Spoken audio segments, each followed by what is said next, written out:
Shalom Bapak Ibu Saudara Jemaat GSKI Cross Cirebon dan para pencinta suara kebenaran Injil dimanapun berada yang diberkati Tuhan.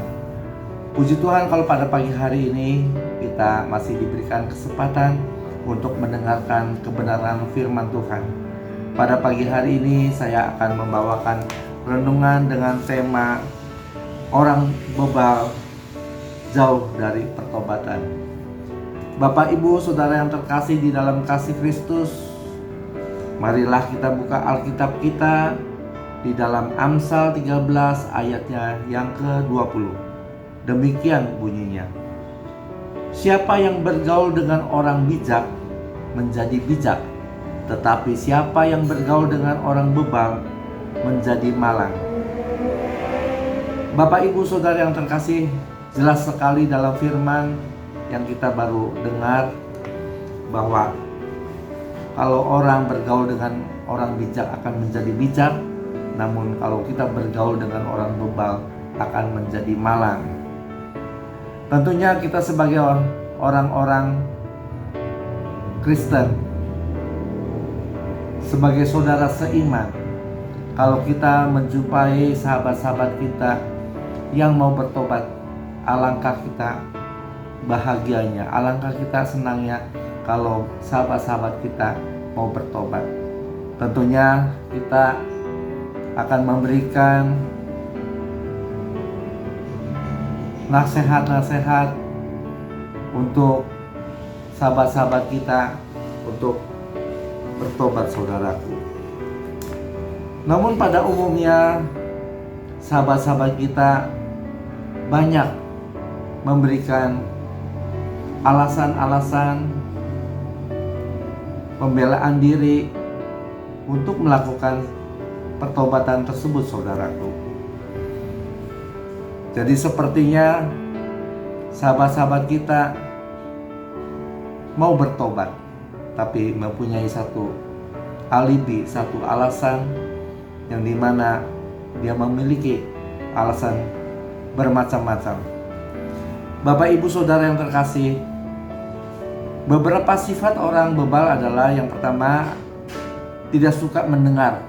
Dia hanya mendengar untuk dirinya sendiri atau untuk pengertiannya sendiri, saudaraku. Yang kedua, tidak memakai akal budi. Yang ketiga, ini saya akan sebutkan beberapa saja, suka mencemooh, suka mencela orang. Yang keempat, tidak suka dengan pengetahuan, tidak memiliki pengetahuan, tidak suka cari pengetahuan. Yang kelima, banyak mengumbar perkataan-perkataan yang sia-sia, saudaraku. Ini saya sengaja tulis karena kalau tidak ditulis saya tidak hafal semua, saudaraku. Yang keenam, tidak suka hikmat. Yang ketujuh, suka mengeluarkan isi hati secara berkelebihan. Yang kedelapan, suka kejahatan. Yang kesembilan, melepaskan nafsu,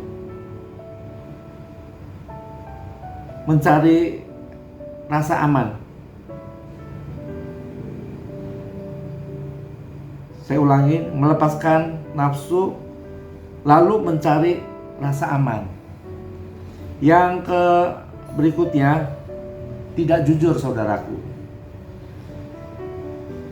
Yang ke-11, tidak suka pada pengertian. Yang ke-12, suka merendahkan kata-kata yang bijak. Dan yang paling terakhir adalah percaya pada diri sendiri. Demikian sifat-sifat orang bebal, saudaraku. Jadi orang bebal itu sangat pandai berkata-kata, saudaraku. Saya sudah menjumpai beberapa orang sahabat-sahabat saya yang bebal. Jadi kalau saya katakan, kenapa kamu tidak bisa melepaskan, misalnya taruhlah merokok, contohnya yang hal-hal gampang.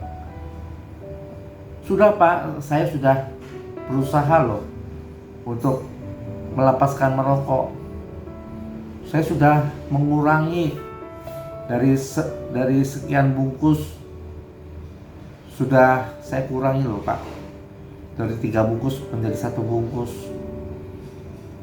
Ya saya tahu Pak, kalau merokok itu tidak baik, apalagi dalam satu pelayanan dikatakan tubuh kita adalah bait Allah.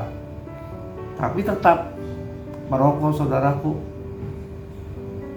Yang lebih konyol lagi, dia berkata, nanti Tuhan, kalau Tuhan sudah izinkan, dia akan bisa berhenti. Nah ini sangat konyol banget Bapak Ibu Saudara, sangat tidak masuk dalam kebenaran firman. Masa kita mau bertobat, Tuhan yang kita suruh-suruh? Tentunya kalau kita mau bertobat, ya kita yang punya komitmen untuk kita mau bertobat, mau berhenti. Banyak sekali alasan-alasan, saudaraku. Orang-orang bebal seperti itu, saudaraku. Ya, bukan berarti kalau kita mengatakan kita mau menghakimi mereka. Contohnya, sekarang kita ketahui, Bapak Ibu Saudara, misalnya, kalau kematian sudah pasti, saudaraku, kita pasti hadapi. Nah, kebetulan saya dari Suara Kebenaran Injil, saya mengetahui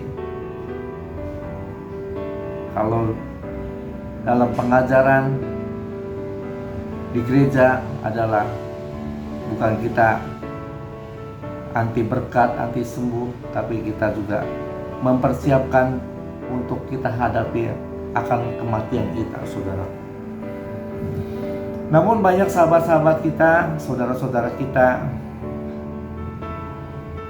sudah mendengar, saudaraku, bahwa kematian pasti kita hadapi.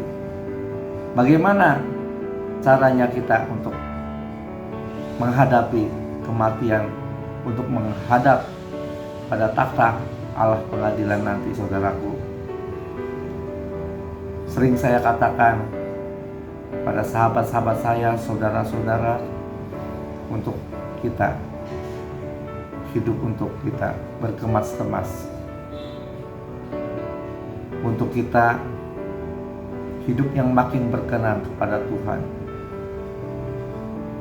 Namun sangat disayangkan, sahabat-sahabat, saudara-saudaraku, banyak yang mengatakan, oh iya, memang demikian, orang pasti mati. Tapi kenyataannya dalam kehidupannya sehari-hari, dia tidak berubah, saudaraku. Bukan sekali lagi kita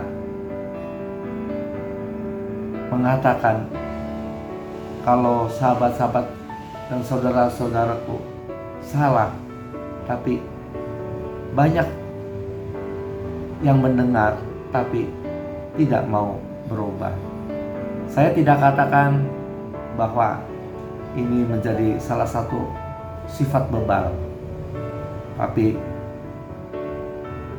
kenyataannya sahabat-sahabat saya, saudara-saudara tidak akan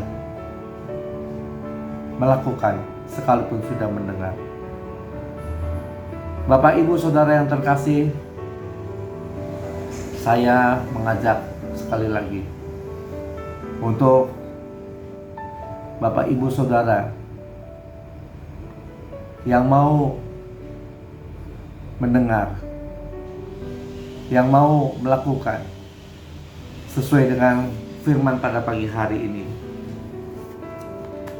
Kalau kita bergaul dengan orang bijak akan menjadi bijak. Kalau kita bergaul dengan orang yang mau hidup berkenan, pasti hidupnya akan berkenan, saudaraku. Namun kalau kita tetap mau bergaul dengan orang bebal, akhir-akhir daripada hidupnya tetap menjadi orang bebal, saudaraku. Marilah Bapak Ibu Saudara, kita harus memilih yang terbaik untuk kita hidup, tidak menjadi orang bebal, tapi menjadi orang bijak yang bisa hidup untuk berkenan, yang bisa hidup untuk taat, yang bisa hidup untuk menyukakan hati Allah Bapa di surga. Semoga dengan kebenaran firman pada pagi hari ini, Bapak Ibu Saudara dan saya boleh berubah, dan semua ini boleh menjadi berkat bagi kita bersama. Tuhan Yesus memberkati. Amin.